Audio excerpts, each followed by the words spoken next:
ممكن اجيب التركي يعني.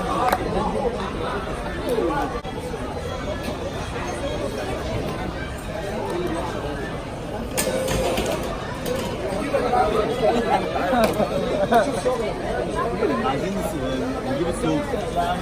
سوق التقاعد عايزين نجيبه.